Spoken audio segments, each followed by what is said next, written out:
ढेंकीकोट सांतरापुर बिजली विद्युत आघात मृत्यु घटगां थाना ढेंकुट फांडी सांतरापुर फुलपड़ा साई दाशरथी महापात्र पुत्र बिजली महापात्र विद्युत आघात गुरुतर आहत होते गुरुतर अवस्था घटगां गोष्ठी स्वास्थ्य केन्द्र भर्ती कराइथिला।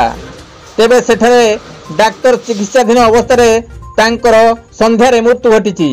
आसंता काली पोस्टमार्टम हेबो बोली खबर मिली। से पेशारे जड़े ट्रक ड्राइवर थिले।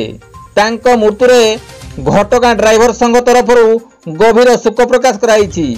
कविंद्र राउत का रिपोर्ट, केडी न्यूज ओडिया।